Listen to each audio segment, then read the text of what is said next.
Bem, bom dia a todos. Eu convidaria você a abrir a sua Bíblia na segunda epístola do apóstolo Paulo a Timóteo. Segunda epístola de Paulo a Timóteo, no capítulo de número 1.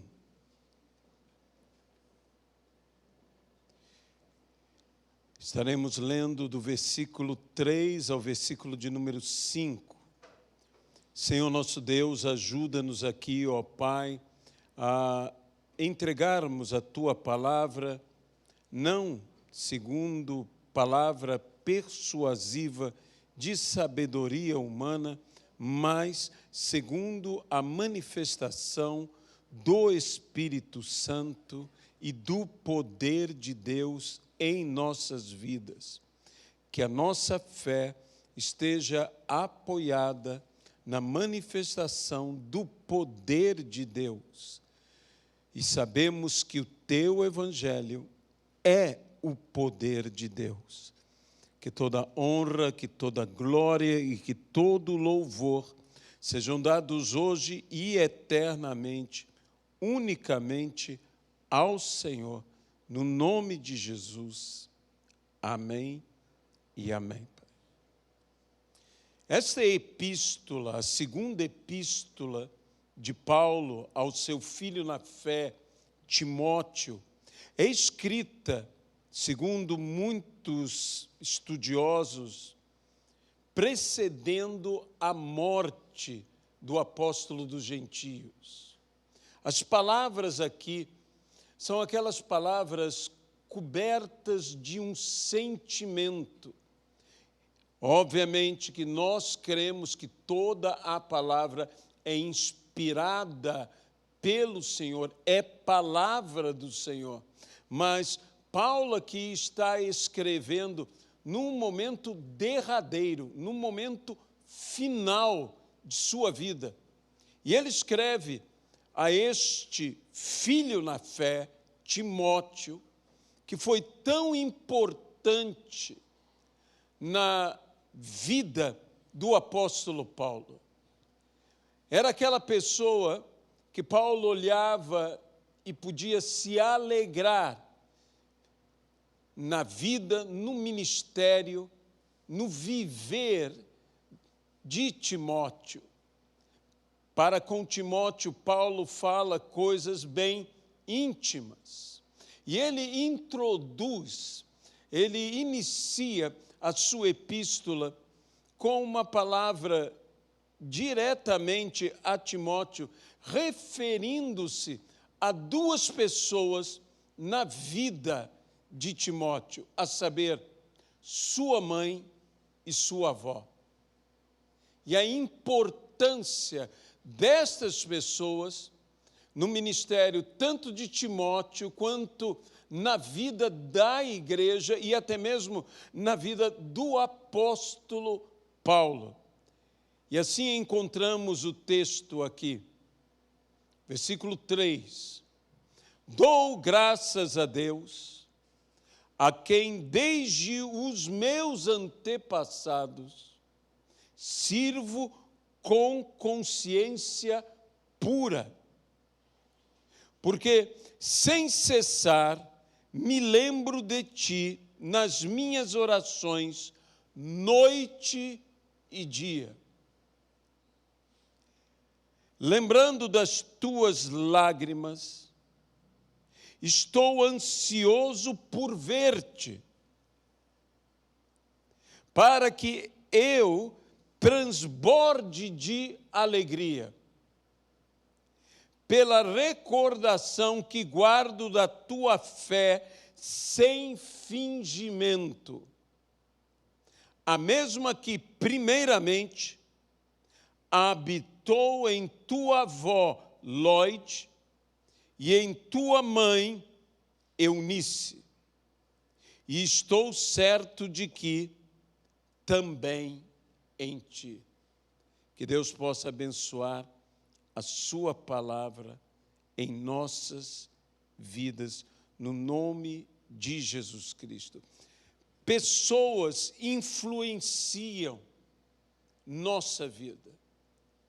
Acima de tudo, pessoas tão relevantes, tão importantes quanto são citadas aqui pelo apóstolo Paulo na vida de Timóteo, sua mãe e sua avó.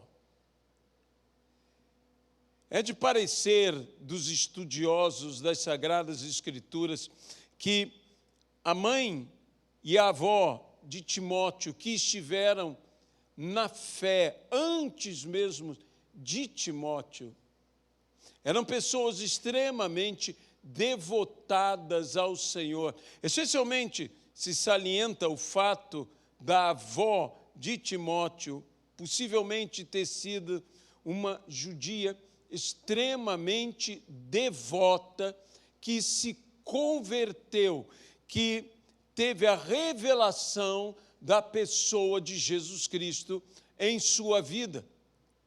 Paulo inicia falando da fé desde os seus antepassados. Há um hino,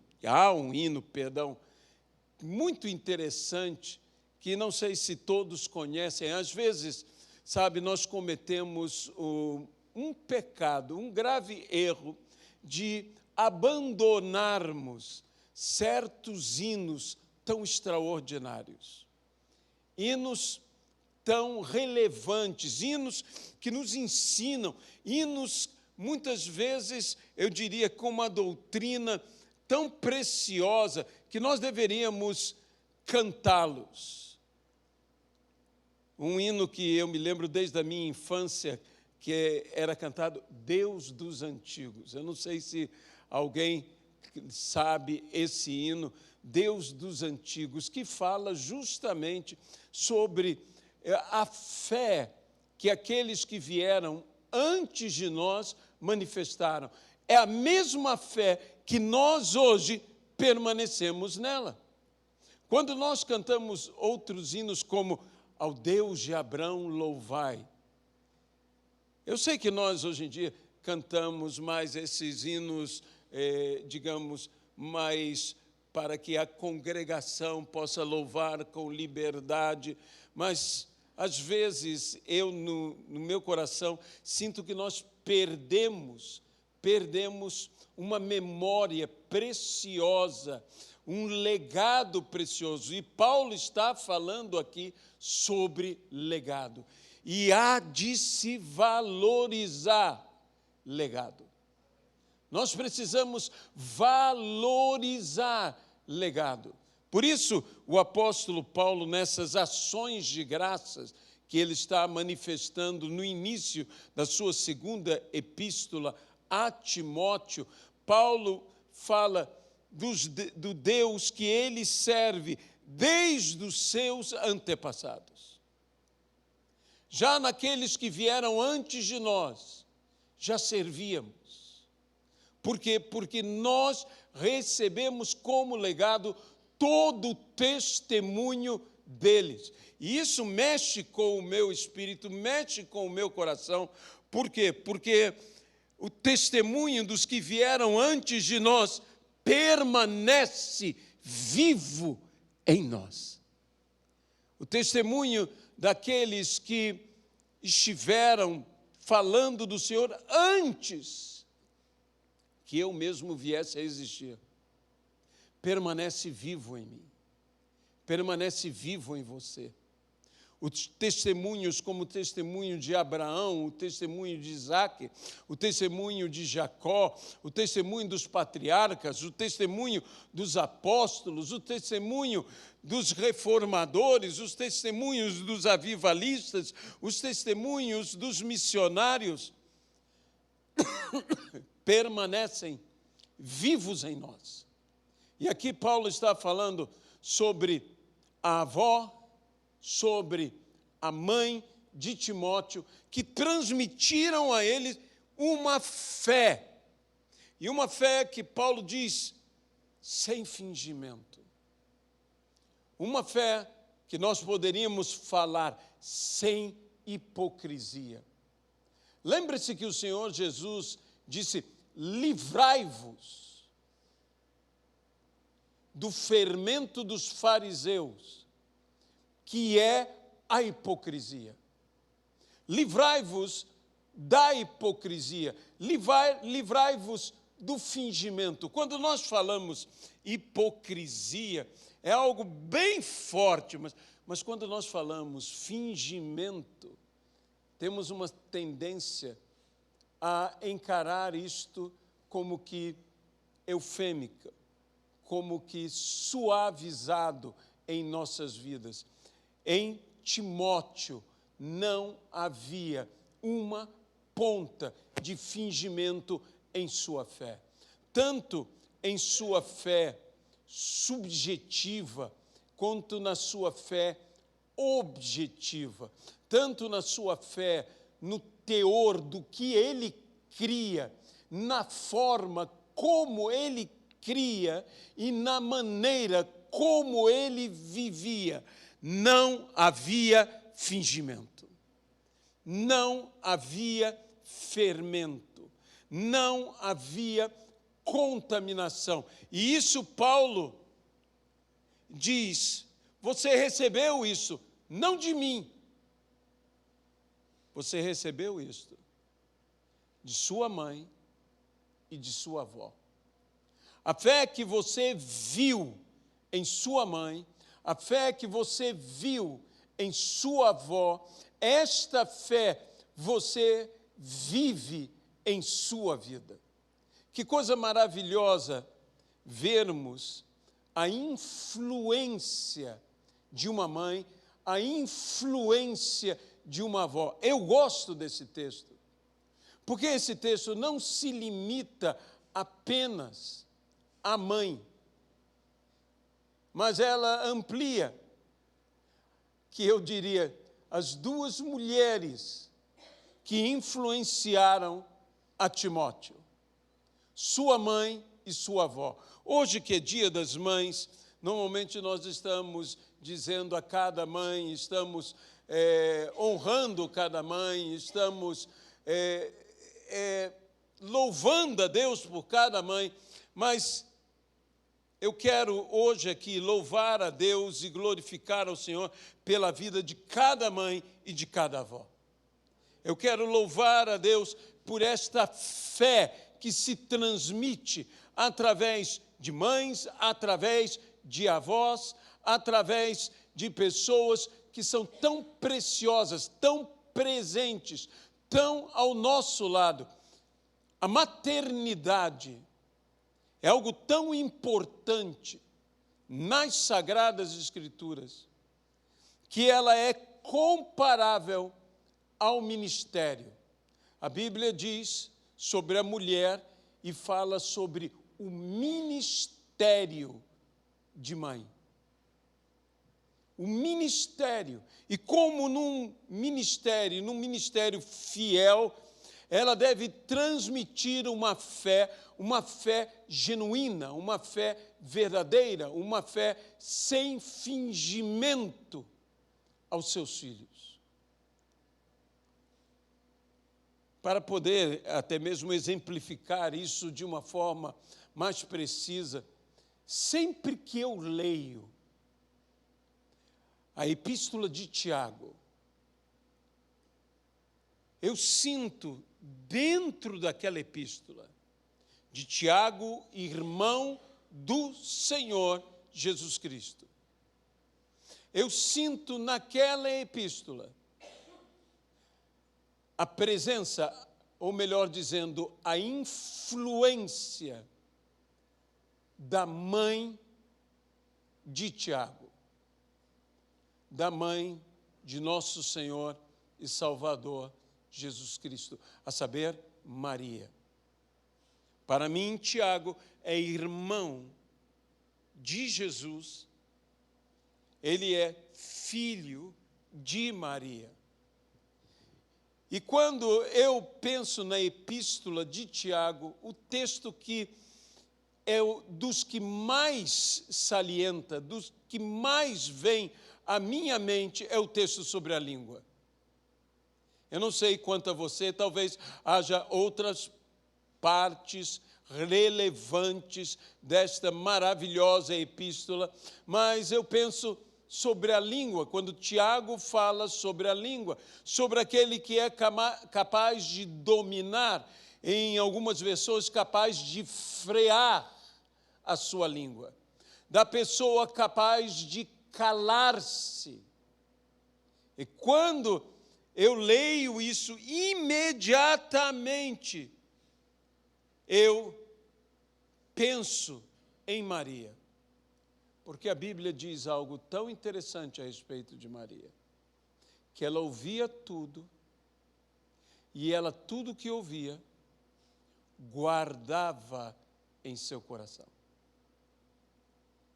Maria era uma mulher que, de fato, tinha essa característica que Tiago mesmo fala, aquele que é capaz de dominar, de frear a sua língua, é capaz de dominar todo o seu corpo, todo o seu ser, literalmente, todo o seu ser. Tiago usa e diz, todo animal se domina pelo freio. E então, aqui a ênfase sobre dominar a língua é a ênfase do frear. E o frear é o calar. Há um ditado árabe que diz que toda palavra falada é palavra que domina a sua vida. E toda a palavra calada é palavra que você domina em sua vida. É um ditado muito verdadeiro e que guarda o mesmo espírito do que se afirma nas Sagradas Escrituras, que o varão perfeito, que a pessoa perfeita, é aquela que é capaz de frear a sua língua, de dominar a sua palavra. Nós devemos pensar 1000 vezes antes de falar. Devemos buscar, como a Bíblia diz, que a palavra do sábio, o sábio se cala, e as suas palavras são como maçãs de ouro em uma bandeja de prata. Que assim sejam as nossas palavras.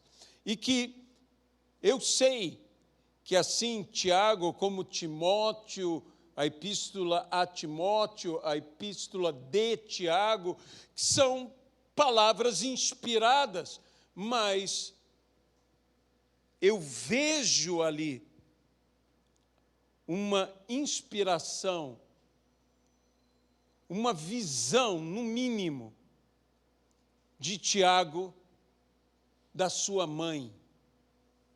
Mulheres que afetam a nossa vida.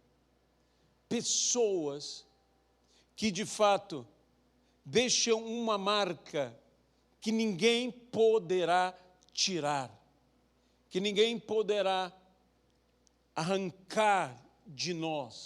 E uma marca de fé, como aqui está citado. Todo aquele que teve a grande satisfação, a belíssima experiência de ser filho de uma mulher sábia, de uma mulher temente a Deus, de ser neto de uma mulher sábia, de uma mulher temente a Deus, tem total consciência da veracidade destas palavras que o apóstolo Paulo diz que isso era motivo de alegria,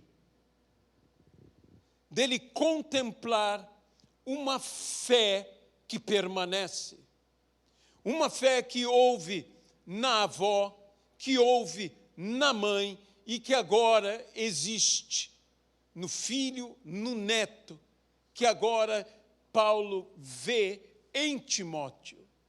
Esta fé tão maravilhosa, esta fé tão genuína, esta fé tão verdadeira, que Paulo fala do regozijo, da alegria que ele mesmo tem de conviver com uma pessoa que mantém viva a fé de sua mãe, que mantém viva a fé de sua avó.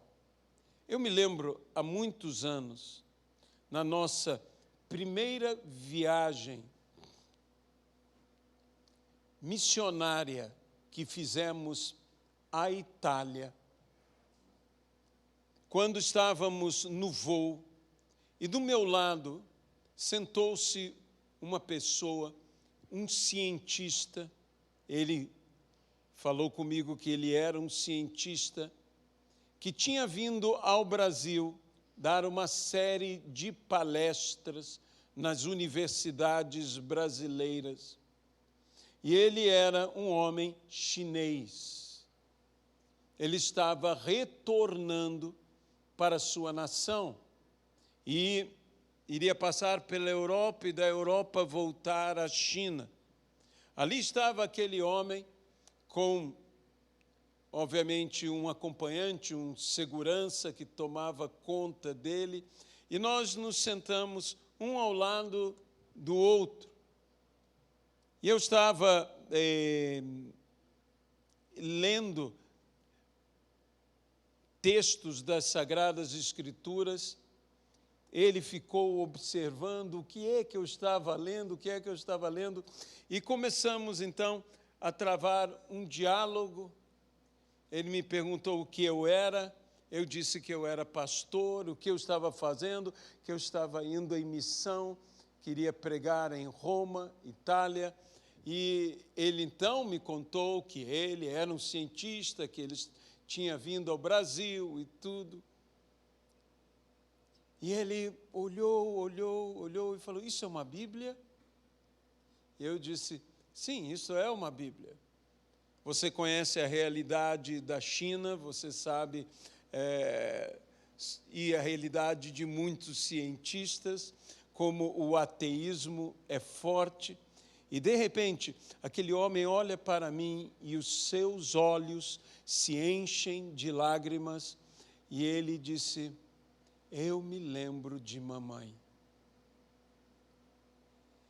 que mamãe sempre lia a Bíblia, que mamãe sempre cantava um hino. Ele começou então a cantarolar um desses hinos tradicionais do hinário evangélico ou do cantor cristão. Ele começou a cantarolar e eu disse, esse homem está pedindo para ser evangelizado. Ele está implorando para... E então nós começamos a falar, e eu comecei a falar sobre a fé de sua mãe. Eu disse, esta fé que habitou em sua mãe está querendo habitar em você. A mesma fé que esteve na sua mãe quer estar em você. E até o final daquela viagem, eu tenho a alegria de dizer que este homem aceitou a Jesus Cristo como seu Senhor e Salvador. Mas o grande trabalho não foi feito por mim. Obviamente que ninguém se converte senão pela ação do Espírito Santo, mas o grande trabalho foi feito pela mãe daquele homem, que transmitiu a ele, com todo o ceticismo que poderia, porventura, existir nele, com todo o sistema no qual ele estava inserido, o sistema científico, o sistema político, o sistema social no qual ele estava inserido. Sua mãe transmitiu a ele uma fé genuína, que ali estava presente. Não apenas a emoção, os sentimentos, a memória por sua mãe, mas a fé que sua mãe testemunhava a ele, permaneceu nele. E naquele momento, naquele instante, ela se manifestou. Deixe-me dizer a você, mãe, em Cristo Jesus, o teu esforço nunca é em vão. A fé que você tem, que você está transmitindo, ou que você transmitiu, ela está viva nos teus filhos. Teus filhos podem estar afastados da comunhão dos santos, podem estar afastados da igreja de Cristo, mas a fé que você transmitiu a eles está viva dentro deles. E um momento Deus há de manifestar para que esta fé venha à tona, esta fé seja visível. A fé que há em você haverá de existir tanto em seus filhos como em seus netos. A fé dos nossos antepassados, aqueles que vieram antes de nós, está tão viva em nós hoje como esteve neles. Eu não gosto de olhar ao passado e dizer o passado é melhor do que hoje. Eu creio num Deus que está acima de todo o tempo, num Deus verdadeiro, num Deus fiel. Eu sei que há coisas maravilhosas que nós podemos citar, que nós podemos falar sobre os antigos, e quero valorizar isto, mas eu quero dizer a você desse grande valor da maternidade. Muito se fala hoje na Igreja de Cristo sobre essa questão de cobertura espiritual. E quando eles falam de cobertura espiritual, eles falam de paternidade espiritual. E sabe, às vezes nós somos muito afetados pelos nossos conceitos, e quando você é dirigido pelos seus conceitos, na realidade tudo que você tem é um preconceito. Porque o que é um preconceito? É um conceito previamente estabelecido. E nós falamos muito sobre autoridade e relacionado à paternidade. Mas o texto bíblico que me fala mais sobre cobertura tem muito mais a ver com maternidade do que com paternidade. E quem usou isso foi o próprio Senhor Jesus Cristo, que disse: eu quisera ser como a galinha, e cobrir a vocês como os pintinhos, debaixo de minhas asas. Isto é cobertura. Cobertura não é dar ordem, cobertura é transmitir proteção, transmitir isto que nós nos sentimos como que abraçados. Se você não tem uma autoridade que te abrace, você não tem uma autoridade em amor. Nós precisamos de uma autoridade que nos abrace. A autoridade tem que ser manifestada dentro de nossas vidas, acima de tudo, com um carinho, e com um carinho materno. Ali, Jesus manifesta uma característica, eu chamaria maternal. A igreja precisa disso. Eu tenho um sonho de que quando nós tivermos a condição de fazer todo o nosso templo, templo próprio, eu gostaria que nós tivéssemos formas mais femininas do que formas masculinas no templo. As formas masculinas são as formas retas.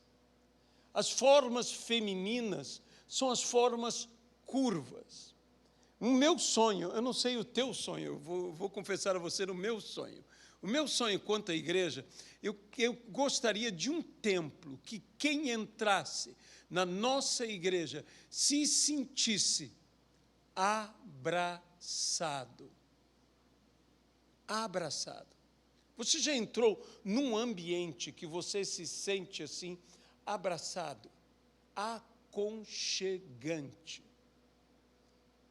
Eu quero isso, eu tenho o meu sonho, eu peço a Deus, se Ele vai me dar é outra coisa, mas eu peço a Deus que Deus nos dê assim, essa forma, e se um dia nós construirmos, e você olhar, você vai se lembrar exatamente disso, de um templo em que as pessoas todas se sentem próximas uma da outra. Eu não sou arquiteto, eu não tenho ideia como se pode fazer isto, mas de uma proximidade, de quem está no púlpito, está próximo da pessoa que estiver mais distante do púlpito, que se sinta amparado, aconchegado, que se sinta totalmente confortável. Eu sonho com cadeiras grandes, verdadeiras poltronas, em que as pessoas possam sentar. Uma vez me disseram, mas vão dormir. Se dormir, Deus dá aos seus até enquanto dormem. Não tem problema. Não tem problema. Mas eu quero um lugar que seja e que as pessoas se sintam como uma criança se aquietando no colo, nos braços de sua mãe. A igreja tem que ser isto. A igreja tem que ser materna. A igreja tem que ser materna tanto quanto o ventre é materno. A igreja tem que guardar essa característica, e foi justamente essa característica que transmitiu essa fé sem fingimento. Não querendo fazer uma crítica, mas há muito na nossa igreja, não a igreja propriamente dizida, essa igreja, mas a nossa igreja nos dias de hoje, a igreja ao redor, há muito de encenação, há muito de uma verdadeira dramaturgia, de um teatro na igreja. Todos os movimentos, todas as coisas são pensadas, há um ambiente todo cênico dentro da igreja.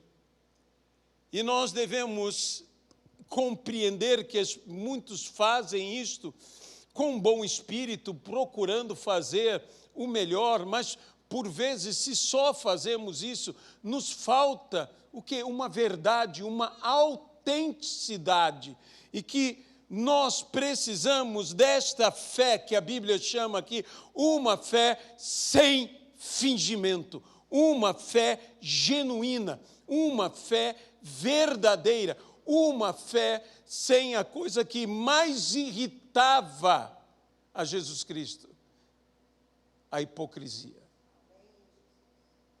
A hipocrisia era algo que fazia o nosso manso e humilde Jesus Cristo se irritar. E nós não podemos permitir que isso exista na nossa vida ou no nosso meio. E a melhor maneira que isso não exista é que isto seja removido de nós através do testemunho materno, pelas mães e pelas avós. Quantas mulheres foram tão extraordinárias nas Sagradas Escrituras? Mulheres como foi Maria, ou mesmo as Marias, como foram extraordinárias dentro das Sagradas Escrituras. Marias, Martas, Déboras e tantas outras mulheres que transmitiram aos seus filhos uma fé que permanece. Nós, quando lemos o livro de Provérbios, lemos o que o autor do livro de Provérbios nos diz: obedece, atende a palavra de teu pai, atende ao conselho de tua mãe. É interessante que a visão paterna em Provérbios é uma visão de ordenar, mas há vezes que o que eu preciso não é de uma ordem, o que eu preciso é de um conselho. Uma ordem pode me dizer o que fazer ou o que não fazer, mas o conselho me diz como fazer ou como não fazer.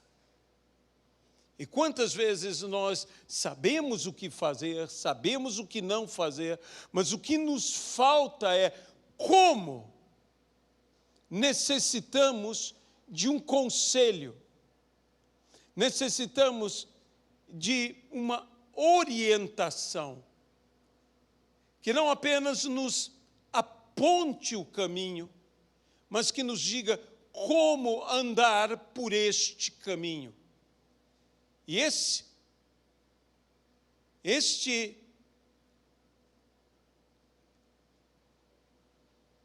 é algo que todos nós carecemos, que todos nós precisamos. Muitas pessoas pensam que farão a vontade de Deus obedecendo apenas os mandamentos de Deus. Mas Deus não tem apenas mandamentos para nós. Deus tem conselho para nós. E enquanto eu não atendo tanto o mandamento quanto o conselho, eu não cumpro plenamente a vontade de Deus.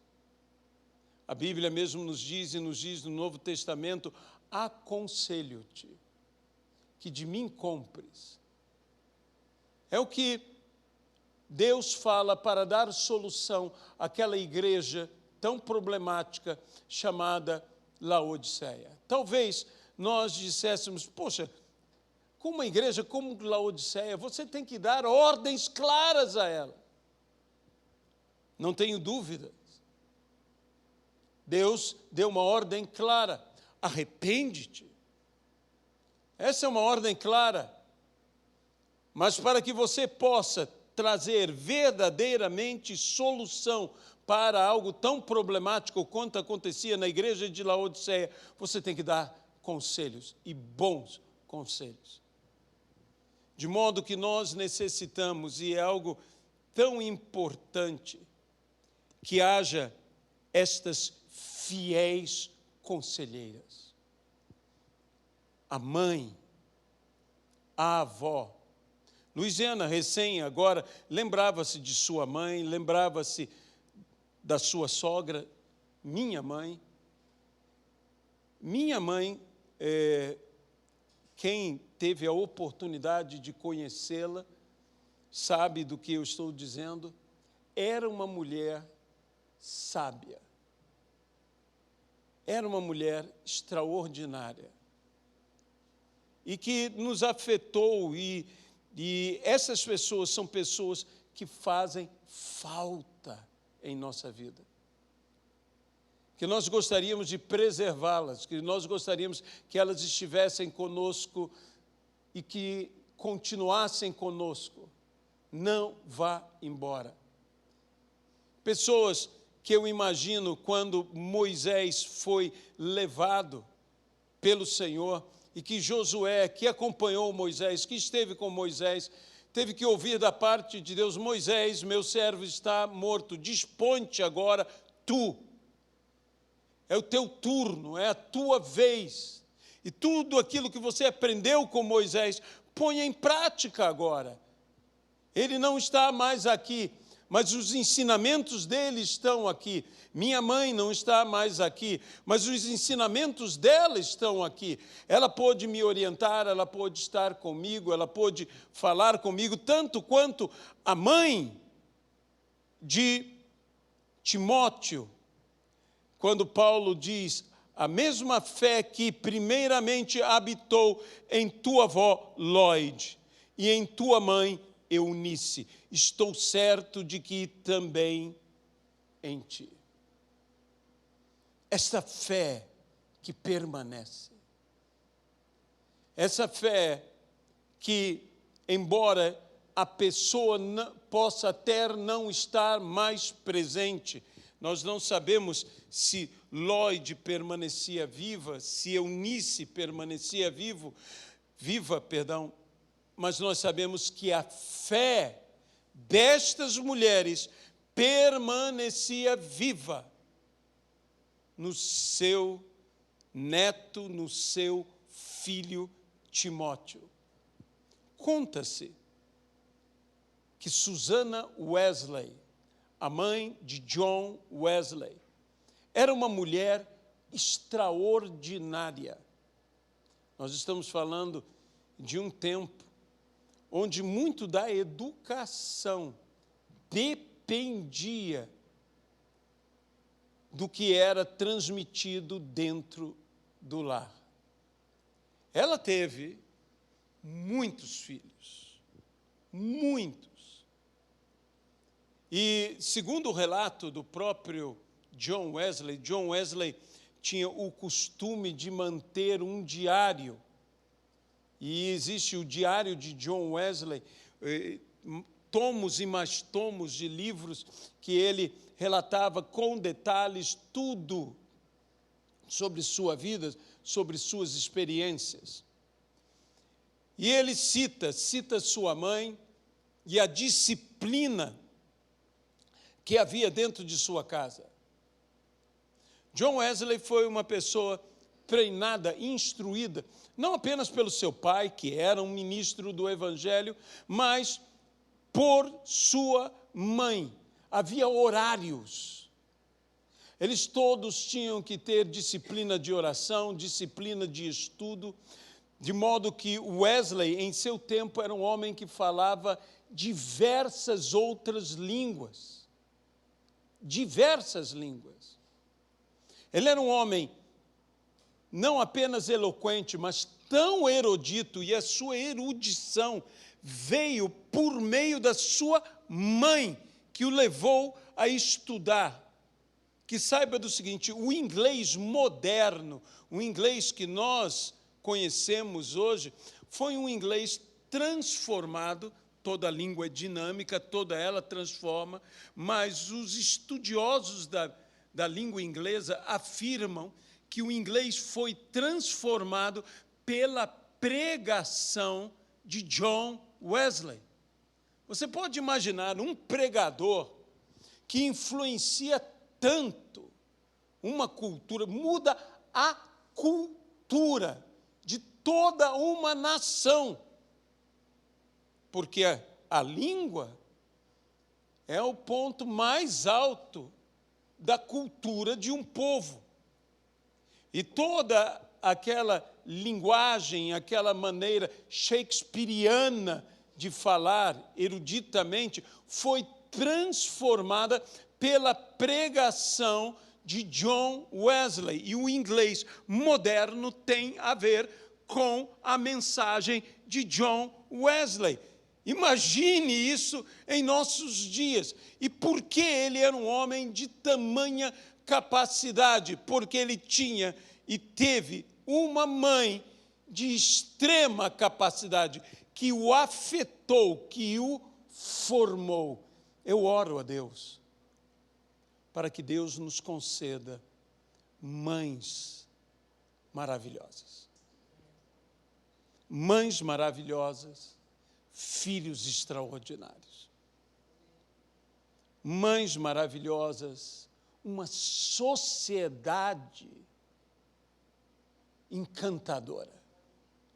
Nós precisamos de mães maravilhosas que formem, não só gerem, formem, porque a mãe não é o ato só de gerar, a mãe é o ato de formar. E eu diria que o formar é mais importante do que o gerar. Mães que formem filhos extraordinários. Extraordinários. Que possa transformar a nossa sociedade numa sociedade encantadora, numa sociedade surpreendente. O ministério de mãe. Mães que são maiores do que apóstolos, mães que são maiores que profetas, mães que são maiores do que evangelistas, do que pastores, do que mestres.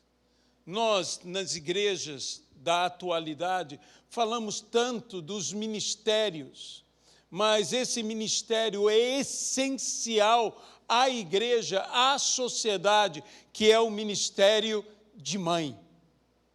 Nós precisamos que esse ministério seja reavivado. Falamos tanto de reavivar o apostolado, falamos tanto de reavivar o profético. Eu quero dizer que nós precisamos reavivar o ministério de mãe. Não pense que o pai não tem importância. Tem importância. Mas você sabe, todo aquele que é pai, todo aquele que viveu paternidade, eu e Luciana tivemos e temos 4 filhos. E é interessante como é que no primeiro ano, principalmente no primeiro ano de vida, é quase um círculo fechado. Aquela criança e a sua mãe. Nenhum homem, por mais que ele tenha uma grande imaginação, pode compreender plenamente o que é o sentimento materno e o sentimento de mãe e filho, filho e mãe. Porque nenhum homem compartilha uma vida dentro dele.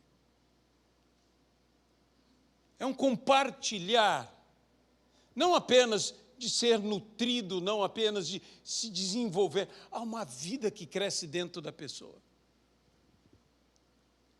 Eu me lembro de quando eu e Luciana, muito jovens, nós nos casamos, eu tinha 23 anos, Luciana tinha 22 anos, quando nós nos casamos. Passado 5 meses, creio, 4 ou 5 meses, Luciana se achou grávida. Eu gosto como falam os de língua inglesa, o casal engravidou, né? Porque eu me sinto mais participante dessa maneira. E eu me lembro quando fomos ao obstetra e tivemos a experiência de ouvir o coração de Débora a primeira vez.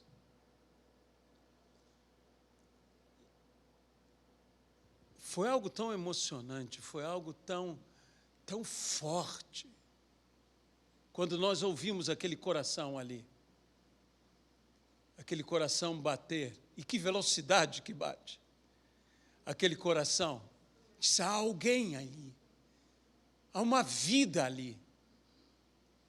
Imediatamente, eu me conscientizei da minha responsabilidade, da minha paternidade. Se apenas ao participar de algo foi tão forte para mim, quanto mais para minha esposa, porque tudo ela compartilhava. E a mãe, ela compartilha seus sentimentos, ela compartilha. Se a mãe está aflita, a criança também se aflige. Se a mãe está alegre, a criança também se alegra. Por isso, alegre bastante uma mãe, para que ela possa também alegrar seus filhos. Edmeia Williams fala: não há nada que você possa fazer de melhor ao seu filho do que tratar bem a mãe dele. E eu creio nisso. Eu creio nisso de todo o meu coração. Mas nós, por mais que possamos ter a experiência, ver, nós não carregamos aquela vida. E quando a criança nasce, a criança vem a ser aconchegada nos braços de sua mãe, quando ela é colocada ali sobre a sua mãe, quando ela sente o calor, ela sente o abraço, ela sente o amor, ela imediatamente descansa.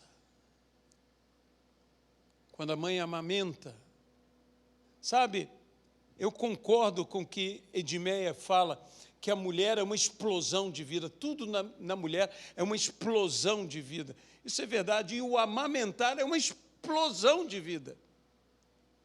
E realmente a mãe que tem o privilégio de amamentar seu filho está dando como que do seu próprio sangue para o seu filho. Ela está se dando por completo. Mas há algo mais intenso do que tudo isso que eu falei, e com isso eu termino, que é transmitir a fé. Transmitir a fé. Você crê, e seu filho crerá, e crerá como você. A fé que habitou em sua avó, a fé que habitou em sua mãe e que habita também em você. Essa fé, em outras palavras, não se perde jamais. E se ela não se perde jamais, não fique ansiosa, não fique preocupada. Transmita apenas a fé genuína, verdadeira, que está em você. Quando nós transmitimos, nós não necessitamos impor, apenas transmitir. Sabe que há uma coisa em psicologia que se fala da identidade de filhos e pais, porque é natural que exista um grau de discordância, para não ter uma palavra melhor, entre pais e filhos. Nós somos de gerações diferentes. Às vezes as gerações são tão diferentes que parecem mundos diferentes. Pais falam aos filhos, filhos às vezes discordam de pais, mas existe algo interessante, que é quando o filho começa inconscientemente a concordar com seu pai. Isso acontece, por exemplo, quando ele está estudando e que algum professor fala algo que o pai ou a mãe falaram a vida inteira ao filho, e o filho dizia: não, eu tenho outra opinião. E, de repente, ele vai estudar, vai numa universidade, ou mesmo num colégio, e o professor fala a mesmíssima coisa, e ele chega em casa empolgado e diz: sabe o que eu ouvi hoje? Sabe o que eu aprendi hoje? E começa a falar tudo o que o pai ou a mãe estiveram falando com ele durante a vida inteira, e ele sempre discordou, mas naquele momento ele concorda, inconscientemente, ele dá valor ao que o pai e a mãe. E quantos filhos têm a experiência de se verem fazendo exatamente o que o pai e a mãe diziam ou o que o pai e a mãe faziam. Meu irmão, André Felipe, ele um dia disse para mim, você não sabe o que eu fiz hoje? Eu disse, o quê? O que você fez hoje? Eu terminei de tomar banho e quando eu estava me enxugando, quando eu dei por mim, eu estava pegando a toalha e enxugando entre os meus dedos, dos pés. Eu nunca fiz isso. E eu comecei a rir, porque isso era algo que ele ria, porque meu pai fazia. E, de repente, ele começou a fazer. Eu, agora que tenho tanta idade, estou fazendo igual ao nosso pai. Eu disse, bem, ainda bem que é um bom hábito. Ainda bem que é um bom hábito. Não vai te dar frieira no pé, nunca. Nós temos algo que nos é transmitido. Se coisas como estas podem ser transmitidas. Veja, meu pai nunca chegou para o meu irmão e disse para ele, você tem que enxugar entre os dedos do pé, enxugue, vamos lá, comece a fazer isso. Meu pai nunca fez isso. Mas ele transmitiu algo ao meu irmão. É assim que se transmite fé. Você se transmite fé, não por ordenar. Você transmite fé por testemunhar. É o exemplo. A fé que habitou em tua avó, a fé que habitou em tua mãe, essa fé habita em você. O Deus de Abraão, o Deus de Isaac, o Deus de Jacó. Uma fé que permanece nas gerações. Amém? Deus Todo-Poderoso, nós te damos graças e te pedimos, dá-nos esse legado de fé. Dá-nos pelo testemunho genuíno, não hipócrita, mas verdadeiro. Uma fé que se transmite de geração em geração, que jamais se perde. Abençoa-nos, ó Pai, pelo teu poder e pela tua misericórdia. No nome de Jesus Cristo. Amém e amém. Feliz